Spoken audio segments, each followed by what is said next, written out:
Hello blade guys and girls, I just wanted to do another quick video. The last one didn't turn out as quick as I thought, but there's a lot to talk about with these knives. Try to keep this one a little shorter, but we'll see where it goes. But as you can see, front and center, I wanted to do a video on my favorite knife currently, and that is my Sage 2. Absolutely love this knife.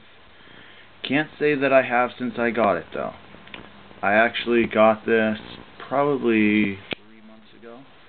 I'd had my Sage 1, which is in the center right here.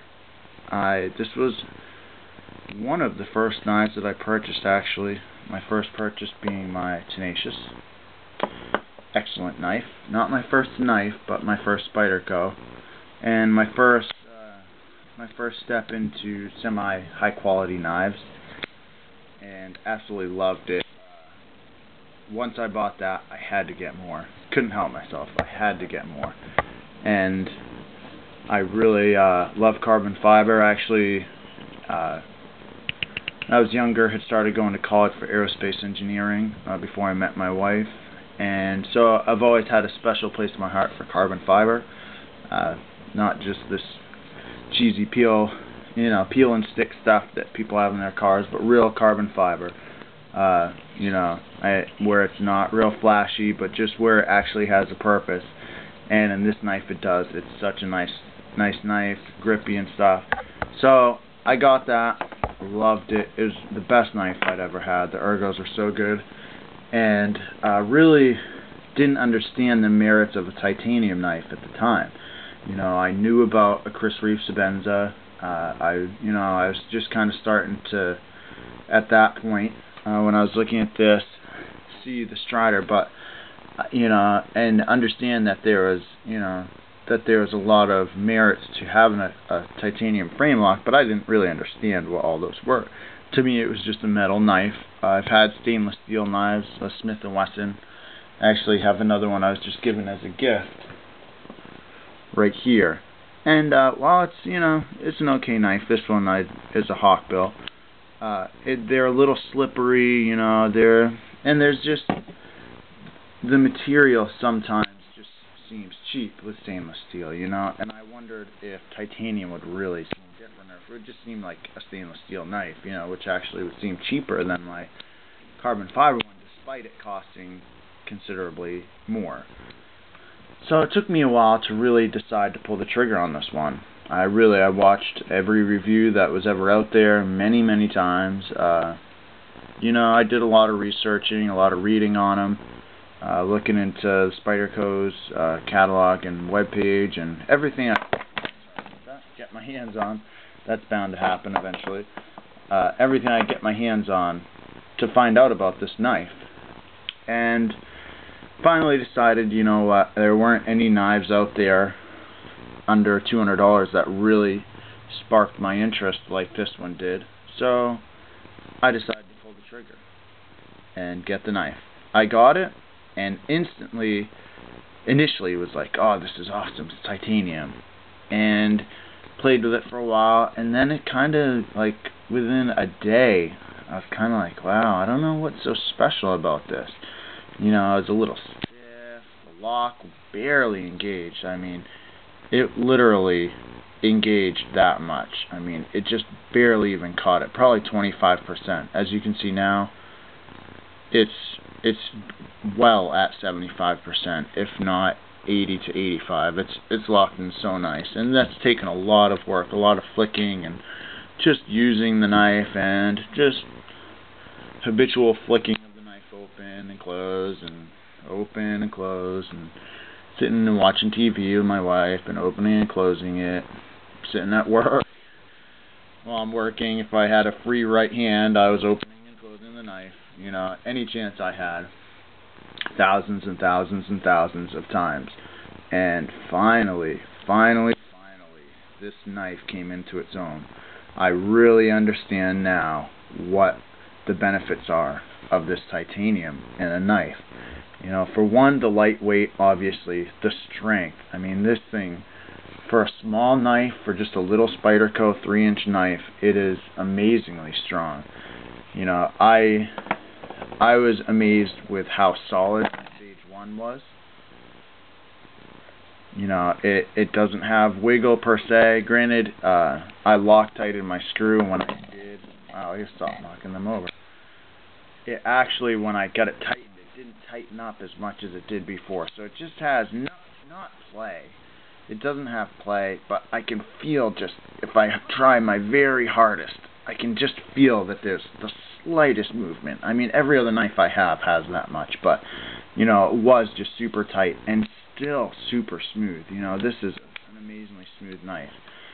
You know, but if I tighten it up, it's a little stiffer and a little harder to open. Whereas this one here, I mean, this thing, you could crank on this, you could probably hang on it, and it wouldn't even budge. I mean, it is so strong, and yet it still just flicks out with the slightest of thumb pressure. Ready? It doesn't even take any effort. It's like if you just like twitched your thumb, it would flick out. I mean, that was just doing nothing, and it still comes almost all the way out. I mean, barely even moving your thumb. So if you put just a little bit of pressure, it flies out. And even opening it just like that is so smooth, so easy. It's absolutely wonderful. Now, one initial problem I had with this knife was once the lock started moving over and finding its home, this thing started sticking like crazy. I had a really hard time. I would crank my thumb. You know, as you can see, I'm a knife guy. My thumbs, if I could get it to focus, there we go. My thumbs are in pretty rough shape, my right thumb especially, just because, you know, I've done carpentry for a long time, so my hands already were pretty rough, but I'll tell you, my thumbs are completely calloused over from so many times opening and closing my knives, and just the general use of them, and having to push that frame lock over, it tore my thumb up. It absolutely destroyed it. But I just, you know, to the point where at one point, not because it was hurting my thumb, but just because I was so frustrated. I spent almost $200 on this knife, and I wasn't getting what I expected out of it. You know, I expected something better than this, you know, which was an amazing knife. How do you get that? You know, I got to be able to get more than, you know, $120 or what, you know, so that I paid for this $110 out of this knife because I paid $170 for it.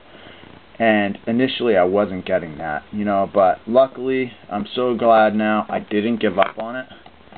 And because of that, you know, just recently, literally it took 2 months, over 2 months, to get it broken in fully. It still would stick a little bit, and I found out that as it was breaking in, it was getting little bits of grit and metal from that were coming off either the titanium and or the tang of the S30V blade and collecting there, and that was part of what it was. So I started wiping it every few times I opened the knife. I'd wipe the tang, and I'd get a folded piece of paper and get it in there and wipe that with it, just slide it in, try to get it clean, and it would kind of make it a little easier to open and close.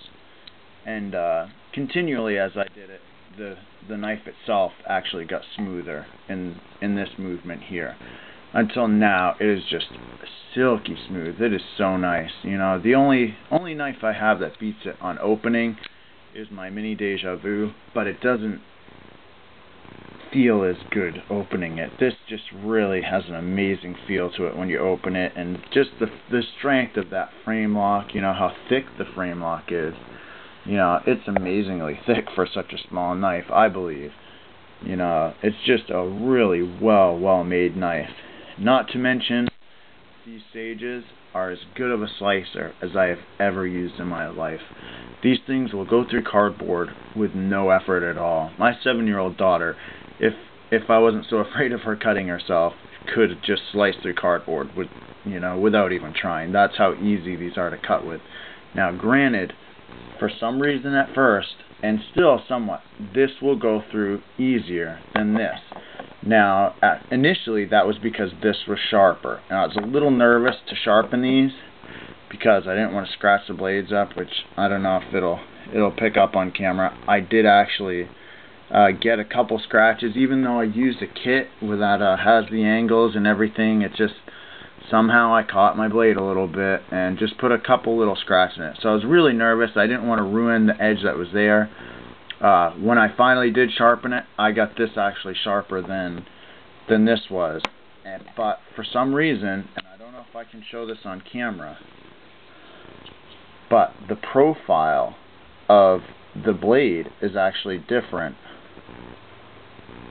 on the Sage 1 compared to the Sage 2, at least mine. Now, my Sage 2, actually, if you can see, actually has a number on it, and it's 019V. I have a feeling it's not going to actually make it so you can see the number itself, but it's 019V, which, you know, I never knew Spyderco put numbers on their knives, so I looked it up. Apparently it's some collector's club where I guess if they would have only done a first production run, that this must be a first production run, that basically if you're in that collector's club, you're guaranteed one of the knives. So it's actually a numbered knife, and it has to be first production run because of that. So I don't know if, but it has a thicker stock behind the relief edge on this knife. So it comes up relief edge, and it's actually, I mean, maybe half a millimeter thicker through here than what my other one is, which makes it just a tad bit, a little more effort that it takes in order to cut through cardboard and things like that. But still an amazing, amazing slicer. And the ergos, do I even need to mention about that? I mean, you look at the knife and you can tell that thing fits your hand. And it absolutely does. It fits very well in this grip, you know, like any knife, the clip gets in the way a little bit of that grip. And then if you choke up on this knife, wow. You know, it has such good jimping here. It has a nice, thick, rounded choil up front with jimping in it. Sorry about the lighting here, but, you know, it just fits like a glove. You get in there, and it's so solid in your hand, at least my hand. I'd imagine that probably most normal size hands this would fit. As far as the clip, ups and downs, you know, there's a lot of positive and negatives.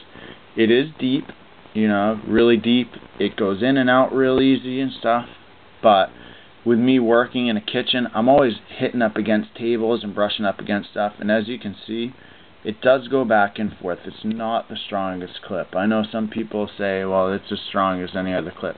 I think it is this way, you know, but I just got to be careful, because there's been a couple times that I've caught it this way, and it actually has bent the clip slightly. And as you can see, I don't know if anyone has noticed this so far, but I actually did switch the clips. One of the things I didn't like initially so much was I didn't like the silver clip on the titanium knife, and maybe that's just me, but I actually switched them. I put my black clip on the titanium knife. I kind of prefer it, and at one point I actually did try John Wayne Colt 45's trick and loved it. I absolutely loved having the frame lock with the carbon fiber on the front. Everything fit really well. It did make this lock up a little deep and this lock up a little earlier, but I loved it. But what I found was then I only had one knife. It was, you know, I was just leaving this one and not using it because they were both titanium and carbon fiber. So I actually put it back just to have, you know, a titanium knife and a carbon fiber knife, and I kind of prefer it that way. I'm actually running out of time on my camera here. I don't want it to die on me, so I'm actually going to end this little video here, but just wanted to do a little show and tell on my titanium Sage, the Sage 2, and we'll see. I'll try to get a couple more videos out on maybe a couple of these other, maybe my Sage 1. Thanks a lot. Later.